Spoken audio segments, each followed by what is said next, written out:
At the age of 35, on the night for Good Friday, year 1300s, Dante finds himself lost in the dark wood and full of fear. He sees a sun-drenched mountain in the distance, and he tries to climb it, but three beasts, a leopard, a lion, and a she-wolf stand on his way.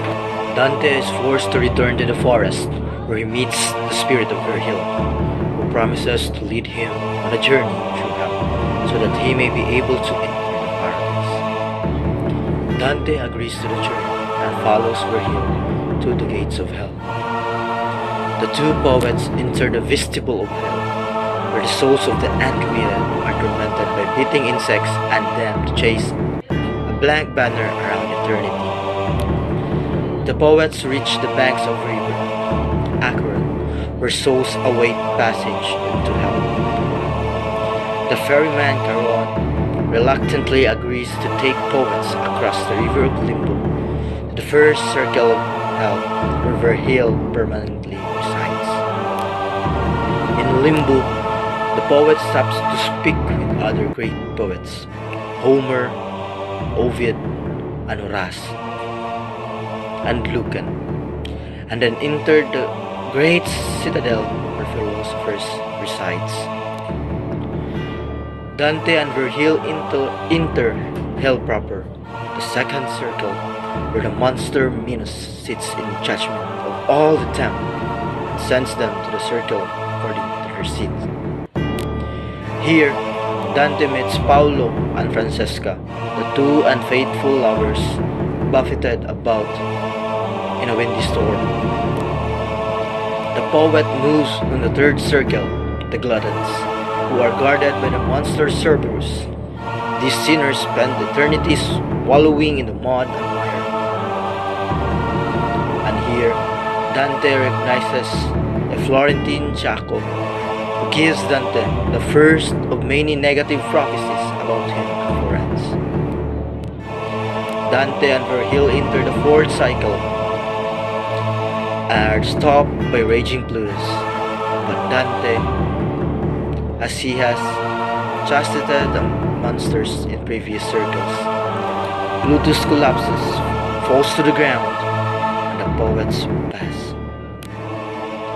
Dante and Virgil encounter the Holders and the Wasters, who spend eternity rolling giant boulders at one another.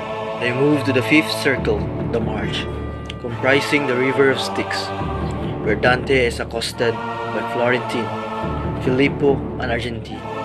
He is amongst the wrathful that fight and battle one another in the mire of the Styx.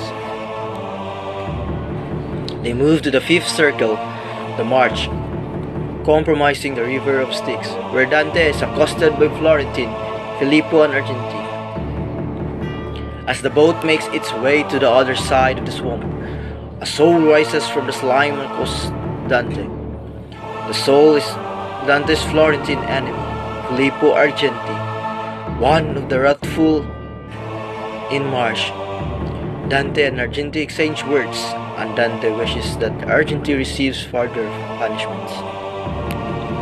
When they arrive, they are denied entry by fallen angels who guard the gates. They grant Virgil the right passage, only one condition, that he may never return to his circle.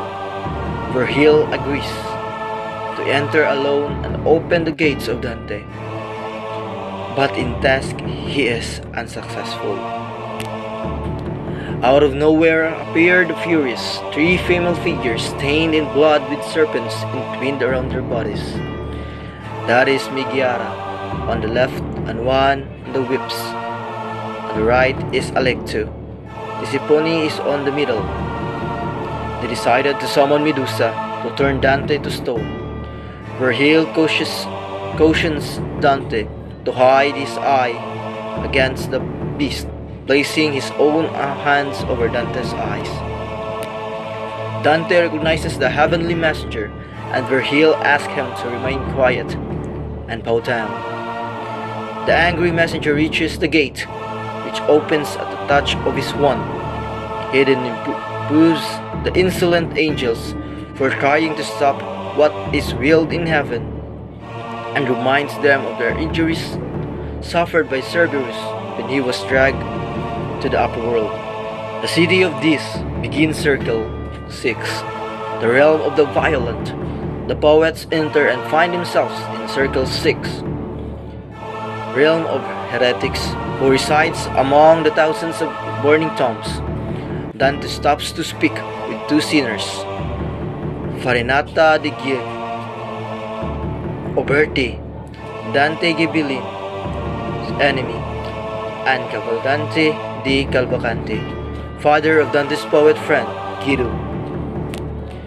The poets begin to descending through a deep valley, where they meet the Minotaur, and see a river of boiling blood, the Filigaton, where those violent against their neighbors, tyrants, and war makers reside, each in depth according to their sin. The Circle 7.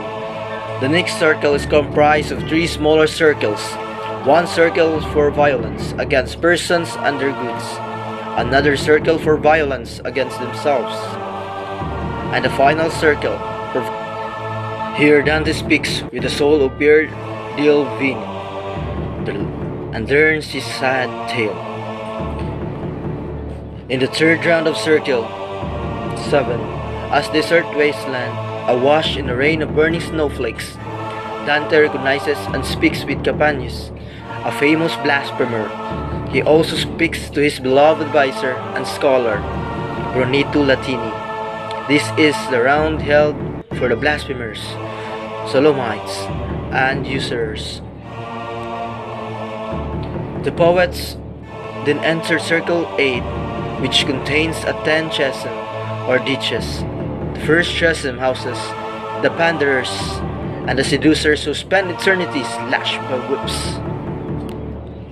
The second chasm houses the flatterers who resides in the channel of excrement. Third chasm houses the simonists who are plagued upside down in the baptismal fonts with the soles of their feet on fire. Dante speaks with Pope Nicholas, who mistakes him for Pope Boniface. In the fourth chasm, Dante says the fortune tellers and diviners who spend eternity with their heads backwards and their eyes clouded by tears. And the fifth chasm, the poets see the sinners of graft plunged deeply into river of boiling pitch and slashed at by demons. At the sixth chasm, the poets encounter the hypocrites, mainly religious men damned to walk endlessly in a circle wearing glittering leaden robes. The chief sinner here, Caiaphas, is crucified on the ground, and all of the other sinners must step on him to pass. Two jovial friars tell the poets the way to the seventh ditch, where the thieves and their hands cut off, and spend eternity among vipers, and transform them into serpents by beating them. They, in return, must bite another sinner to take back a human form. At the eighth chasm, Dante sees many flames that conceal the souls of evil counselors. Dante speaks to Ulysses, who gives him an account of his death. Ninth chasm, the poet sees a mass horribly mutilated bodies were the sowers of discord, such as Mahomet. They are walking in a circle. By the time they come around the circle, their wounds knit, only to begin to open again and again. They arrive at the 10th chasm of falsifiers. Here they see the sinners afflicted with terrible plagues, some unable to move, some picking scabs off of one another. They arrive at the 9th circle. It is comprised of a giant frozen lake, Cocytus, in which the sinners are stuck. Dante believes that he sees two ogres in the distance, which turn out to be giants. One of the giants, Antaeus, takes the poets on his palm and gently places them at the bottom of the hell.